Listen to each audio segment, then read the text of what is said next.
자, 18강 공부하겠습니다. 제가 가지고 있는 책으로 128쪽입니다. 여기 소제목이 이렇게 붙어 있습니다. 몇 사람에 의해서 행해지는 만민을 위한 예배 의식. 기독교인의 일요일에 가지는 종말론적인 광채가 공동체의 예배 생활에서 명백하다. 중요한 표현입니다. 기독교인의 일요일에 담긴 종말론적 광채가 공동체 예배에서 중요하다, 명백하다 이렇게 했는데 중요하다, 핵심이다 그런 뜻이죠. 종말론적 광채라고 하는 것은 생명이 완성되는 빛을 이야기해요. 이게 어떤 건지 우리는 확인할 수 없습니다. 오지는 않은 거예요. 종말이 아직 오지 않았습니다. 예수 그리스도의 부활을 통해서 우리가 그거를 선취적으로 여기서 경험하면서 약속으로 기다리고 있는 거죠. 이러한 단어들은 외우두는 게 좋습니다. 종말론적 광채, 종말론적 광채. 만약에 그러한 광채를 느낄 수만 있다면 오늘 우리의 삶이 아무리 어둡다고 하더라도 헤쳐나갈 수 있는 거죠. 그러나 불행히도 오늘날 우리 교회에서는 언제나 그런 것이 아니다. 초기 기독교인들은 그들의 예배에서 새롭게 된 세계 안에서 모든 피조물이 다 함께 노래할 합창을 노래함으로써 하나님에 대한, 하나님을 향한 종말론적 찬미를 미리 부른 것이다. 그러나 예배의 다이나믹이 많이 현대에는 떨어졌는데 초기 기독교에서는 대단했다는 겁니다. 전혀 다른 세계에서 모든 피조물들이 함께 하나님을 찬양한다고 하는 것을 미리 예배 안에서 당겨서 경험하면서 예배를 드리는 거죠. 우리의 예배가 늘 그랬으면 좋겠습니다. 근데 그러기 위해서는 기도가 종말론적 광채를 향해야 되고 설교가 그래야 되고 찬양도 그렇게 나와야 되겠죠. 그런데 세속 사회에서 있는 것보다 더 별로 낫지도 않는 방식의 관심만 예배에서 거론된다면 그렇게 기쁘게 찬양 부르긴 힘든 거죠. 하나님을 찬양하는 것은 하나님에 의해서 주어지는 완성의 기쁨에 속하는 것이다. 각 문장이 다 중요하네요. 하나님을 찬양한다고 하는 것은 완성의 기쁨 속에 있는 거죠. 완성의 기쁨. 내가 완성된다고 하는 겁니다. 이게 종말론적 광채의 빛에 의해서 그게 보이는 거죠. 이런 것들을 이해하려면 내가 죽는다 뭐 이런 차원의 문제가 아니라고 하는 걸 조금 이해하셔야 됩니다. 완성이라고 하는 거는 내가 뭐 잘 먹고 잘 산다든지 천국에 가서도 이렇게 최대한의 복지가 보장된 생활 조건으로 산다 이런 거하고는 다른 문제인 거예요. 그냥 하나님에 의해서 주어지는 완성의 기쁨 이런 것도 딱 외워두면 좋습니다. 하나님에 의해서 주어지는 완성의 기쁨. 기독교 공동체는 아직 그 최종적 완성에 도달하지 못한 것이 사실이다. 그러나 그 공동체는 그리스도에게서 이미 나타난 영광에 참여하고 있음을 확신하고 있다. 최종적 완성에 도달하지 않았죠. 서로 교회 안에서도 싸우기도 하고 조금 미흡하기도 하고요. 그렇잖아요. 완성이 안 됐지만 그리스도에 나타난 영광에 이미 참여하고 있다. 긴장이 있어요. 아직은 아닌데 흠도 많고 문제도 많은데 그러나 참여하고 있다고 하는 것을 어떻게 알 수 있을까요? 그래야 이 공동체는 하나님의 현재 안에서의 인간 운명의 성취에 참여하고 있다.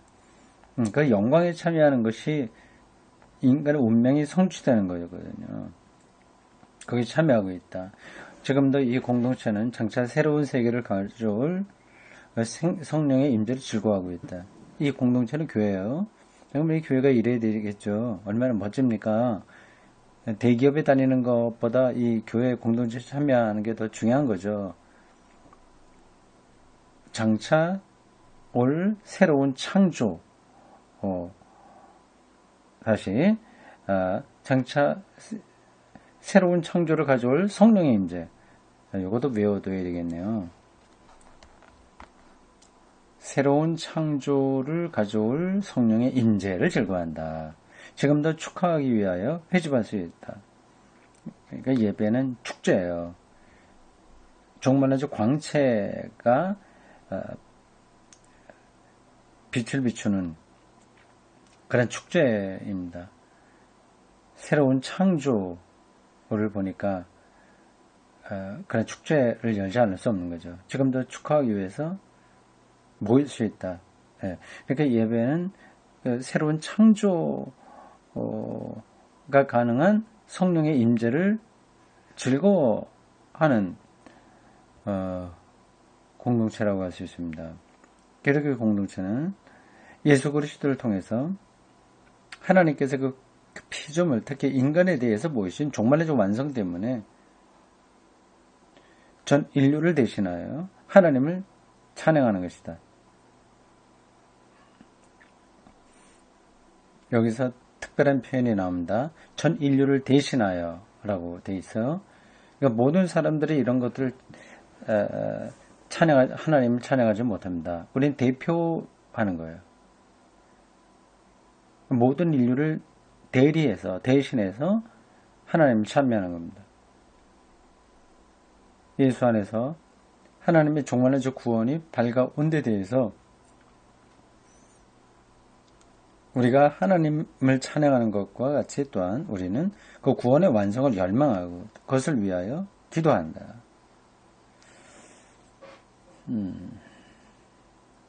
그렇죠. 기독교 공동체 예배는 대리적 행위다. 대리적 행위다. 대신해서 예배 드리는 거니까요. 그것은 몇 사람에 의해서 행해지고 있지만 만인을 위한 것이다. 이것은 모든 사람에 대한 보편적이고 종말론적인 의미로 차있다. 여기서 그것은 예배죠. 예배는 모든 사람에 대한 보편적이고 종말론적인 의미로 가득 차있다. 그러니까 우리 드리는 사람들만 즐거워하자는 것이 아니라 모든 사람들을 대신하는 거라서 만민을 위한 것이라서 이 예배의 종말론적이고 보편적인 의미를 채워야 되는 거죠. 그게 차 있는 거죠. 그걸 알아야 되는 거죠. 이런 면에서 예배는 거룩한 행위입니다. 가장 헌신적인 겁니다. 다른 사람들을 대신해서 드리는 거니까 이거 우리가 각자가 다 제사장이라고 할 수 있습니다. 다음 안식일이나 일요일의 예배는 주간의 세속적 직업과 구별되고 또한 분리되기까지 한다. 그것은 종말론적 구원이 이루어지고 삶의 모든 궁극 이전적 행위가 초국될 때까지 그래야 할 것이다. 궁극 이전적 형태라고 하는 어려운 말이 나왔군요.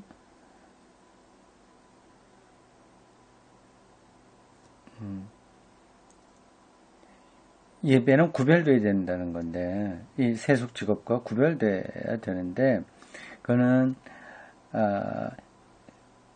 궁극 이전적 형태라고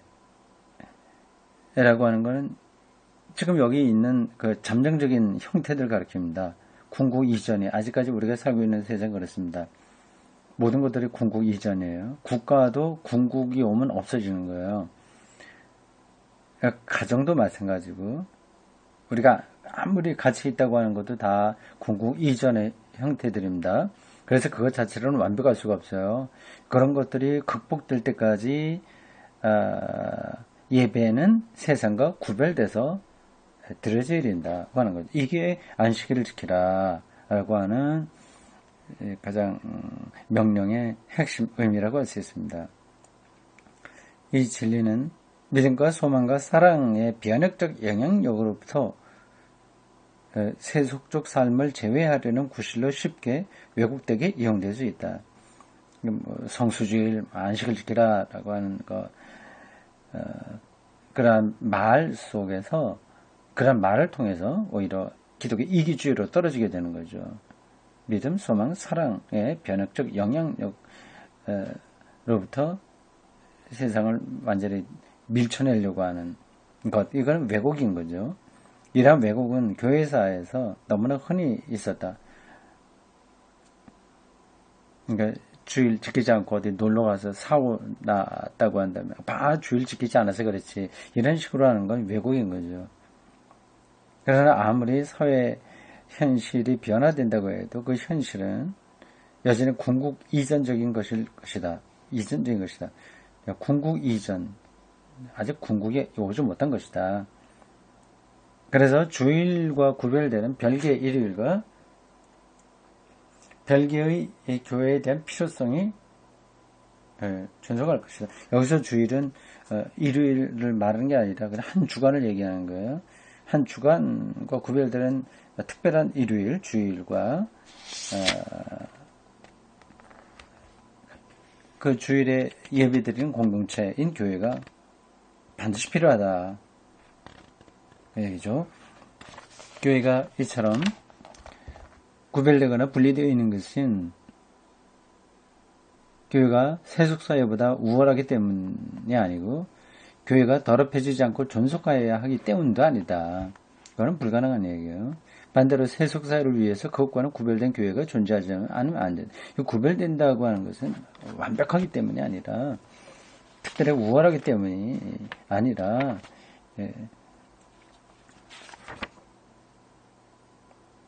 하나님의 완성하실 미래와 그리고 새로운 창조 오게 될 성령의 임재를 교회가 대표로 대신해서 예배한다고 하는 점에서 구별되는 겁니다.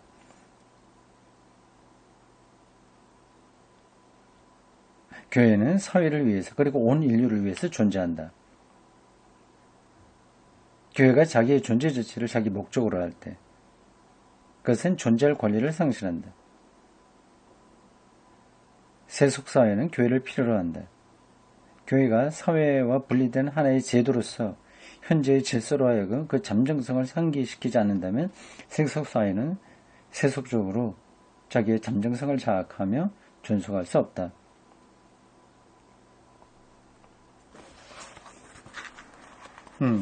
이 문장에서 세속적으로 존재할 수 없다 그렇게 되는데 그건 약간 번역이 좀 산만한 것 같아요. 어쨌든 교회가 그러한 역할을 하지 않으면 세속사회는 자기 잠정성을 자각하면서 바르게 존속할 수 없다는 겁니다. 그래서 교회가 꼭 필요하다는 거죠. 교회는 하나님의 현전 안에 있는 바로 여기 앞에 있는 하나님의 지금 이 앞에 있는 삶의 전체성을 증거함으로써 하나님 앞에 있을 때만 삶이 부분이 아니라 전체로 나타날 수 있는 건데 전체성을 증거함으로써 적극적으로 이 기억 각성제를 제공한다. 궁극 이전의 것은 잠정적이라고 하는 사실을 깨닫게 하는 거죠. 교회가 자기의 과업에 충실할 때 그것은 스스로 세속적 세계 안에 살 수 있게 되는 것이다.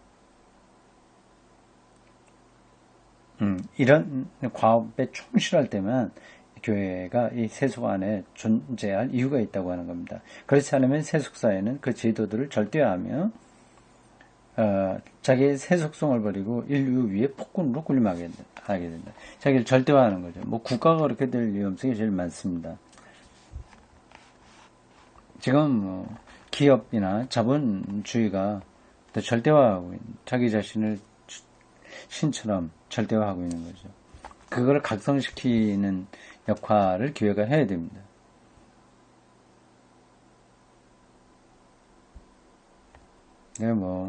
교회가 세속하고 경쟁하기 바쁘니까, 이런 말들은 거리가 멀게 느껴질 겁니다. 세속사회가 추구하는 것들을 교회도 갖고 싶어서 안달이잖아요. 그런 상태에서는 교회의 존재 이유가 없는 거죠. 다음입니다. 제가 가지고 있는 책으로 130쪽 아래편인데 번호가 작은 걸로 4번 적혀 있습니다. 현대 사회에서 교회가 자기의 과업을 완수하려면 그 구조를 변혁시키지 않으면 안 된다. 이렇게 매우 중요한 한 가지 변혁이 긴급히 요청된다. 그 점에서 한 가지 근본적인 변혁이 오랫동안 연기되었다. 지체됐다. 실로 그것은 18세기 이래 긴급한 것이었다. 내가 생각하고 있는 변혁이란 기독교 전통이 보다 낡은 형태가 지니고 있는 권위주의적 성격과 관계되어 있다. 권위주의적인 것, 이런 것이 정말 개혁되어야 된다. 달라져야 된다고 하는 겁니다. 권위주의적 요소는 여러 모양으로.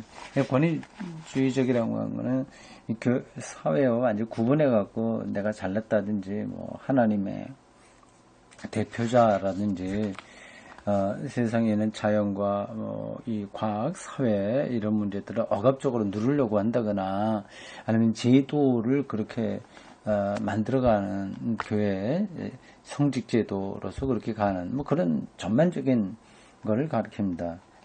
여러 모양으로 교회에 침투되어 있다. 이 권위주의가 그렇다고 하는 거예요. 위계질서의 전통이나 이성의 비판을 완전히 떠나서 교의적 정식에 복종한다는 사상을 생각해봐라. 옳고 그른 거 판단 없이 무조건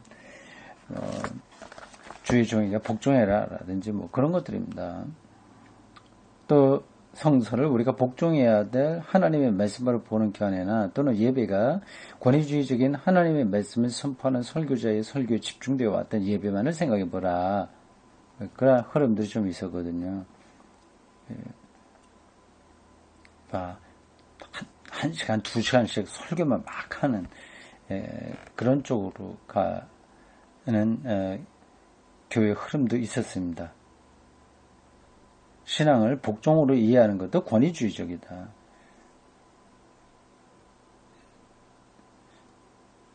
순종의 제사보다 낫다고 하는 말을 정가의 보도처럼 사용해서 신자들이 목사들의 말도 되지 않을 수 있는 그런 것들까지 다 순종해야 그게 믿음인 것처럼, 그게 교회를 살리는 것처럼 하는 문제들이 한국에 많이 있죠. 그런데 그것이 교회의 생애의 많은 부분을 형성해야 돼. 여태까지 그런 일들이 많이 있었습니다. 조직적인 교회 생활조차 그 영향을 입었다. 조직적인 교회 생활? 이걸 뭘 얘기하는 걸까요? 가봅시다. 이 사실은 특별한 능력을 가진 것으로 생각되는 목사나 신부의 사회적 및 종교적 지위를 형성하는 권위주의적 영향에서 명백히 볼 수 있다. 성직자주의를 가리키네요. 이 사실들과 그 밖에 많은 권위주의적 요소들이 교회로 하여금 세속사회에서 적절히 행동하지 못하도록 방해하는 것이다. 이 요소들이 극복되기 전에는, 권위주의적인 요소들이 극복되기 전에는 교회가 우리 세계에서 적절히 요구되는 공헌들을 도저히 할 수 없을 것이다. 즉 거기는 자유로운 성령의 활동이 불가능하니까 어쩔 수 없는 거죠. 교회 안에는 권위주의적 구조들은 교직주의, 이게 성직자주의예요. 교직주의, 신부, 목사, 장로 이런 위계질서들이죠. 교의주의, 이건 도그마티즘이라고 합니다. 아니 교리주의, 교리 딱 묶여 있는 거 있지 않습니까? 장로교에 무슨 교리가 있고 등등 합니다. 그리고 박해, 이단들에 대한 박해, 또 분열 등을 빚었다. 권위주의가 결국은 교직주의, 교리주의, 박해, 분열을 만들어냈다. 기독교 역사에서 있었던 거죠. 교회는 그 통일을 잃지 않고 진리의 징표가 되는데 실패하고 유일하신 하나님의 형상을 흐리게 만들었다. 통일, 일치죠. 교회 일치를 놓쳐버렸고요. 진리의 징표가 되는데, 그러니까 군국 이전의 형태들에 대한 각성으로서의 역할을 하지 못하는 거죠. 정말 교회가 교회담을 잃어버리는 거죠. 네. 독일 교회와 세계 교회, 미국 교회 등등을 염두에 두고 파넨베르크가 강연을 하고 있는데, 그래서 60년대에요. 지금 우리 한국 교회는 이것보다 더 좀 심하죠.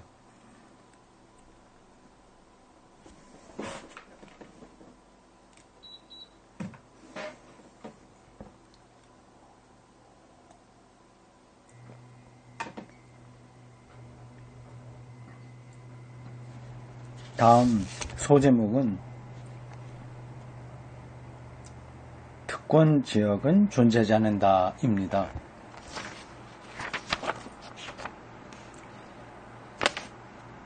이 대목이 뭘 얘기하는 걸까요?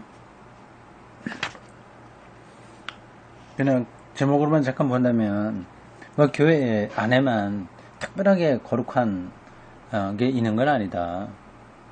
그런 뜻이 아닐까요? 봅시다. 계몽주의에 의해서 시작된 계몽주의, 깨우침으로써 사람답게 하는 어떤 흐름들을 가리켜서 계몽주의라고 합니다. 계몽시킨다고 하는 거 있잖아요. 독일어로 아프클레어룽이라고 하거든요. 아프클레어룽. 위로 올려서 설명한다 이런 뜻인데, 하여튼 깨우치는 거를 말합니다. 계몽주의에 의해서 시작된 기독교 권위주의적 구조에 대한 비판은, 계몽주의가 이 권위주의를 비판한 거죠. 반드시 기독교 신앙의 심정부와 대결하는 것이 아니다. 여기 내가 다른 때도 얘기하려고 했던 거 들어있군요.